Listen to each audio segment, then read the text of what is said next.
നിലമ്പൂരിന്റെ മുക്കും മൂലയുമെല്ലാം ചെങ്കൊടികളും സുരാജിന്റെ ഫ്ലെക്സുകളും കട്ടൗട്ടുകളാലും കീഴടക്കി കഴിഞ്ഞു.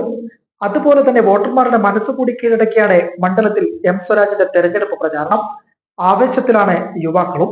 ഇടതു ചാരി നിന്ന് ഒടുവിൽ തള്ളിപ്പറഞ്ഞ് പുറത്തേക്ക് പോയ PV അൻവറിനെ ചുട്ട മറുപടി നൽകുക, അതും കനത്ത ഒരു അടി തന്നെയാണ് ഭൂരിപക്ഷത്തിലൂടെ നൽകാൻ ഇടത് ക്യാമ്പ് ലക്ഷ്യം വെക്കുന്നത്.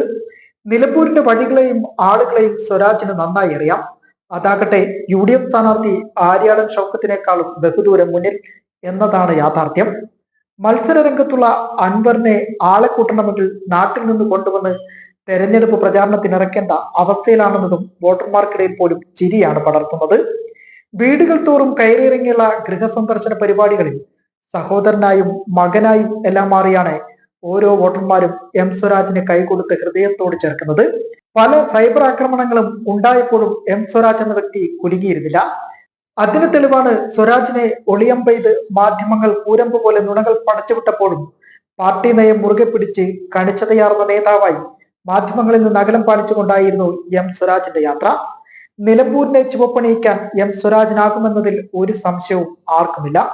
നിലമ്പൂരിൽ ലഭിച്ച ഏറ്റവും മികച്ച സ്ഥാനാർത്ഥിയാണ് എം സ്വരാജ് എന്ന് പറഞ്ഞ് പല നേതാക്കളും പറഞ്ഞു കഴിഞ്ഞു.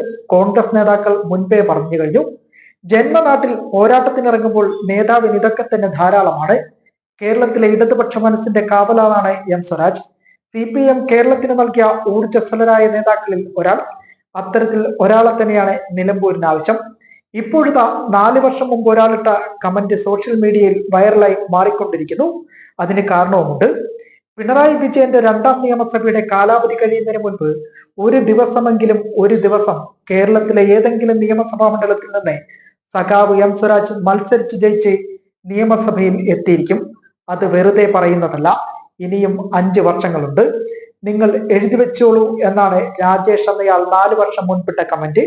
ഇതിന്റെ സ്ക്രീൻഷോട്ടും മറ്റുമാണ് ഇപ്പോൾ ആളുകൾ ഏറ്റെടുത്തിരിക്കുന്നത്. കഴിവുള്ള നേതാക്കൾ അല്പമൊന്ന് ഇടവേളയെടുത്താലും എത്തേണ്ടിടത്ത് എത്തുക തന്നെ ചെയ്യും. അതിനുള്ള ഉദാഹരണമായി സ്വരാജിന്റെ വിജയം മാറും. അത് വർഷങ്ങൾക്ക് മുൻപേ സ്വപ്നം കണ്ടവരാണ് പല മലയാളികളും. എന്തായാലും നിലമ്പൂരിലെ ജനങ്ങൾ സ്വരാജിനെ ഏറ്റെടുത്തു കഴിഞ്ഞു. നിലമ്പൂരിനായി ശബ്ദമുയർത്താൻ നിയമസഭയിലേക്കുള്ള സ്വരാജിന്റെ വരവ് മാത്രമാണ് ഇനി ബാക്കി.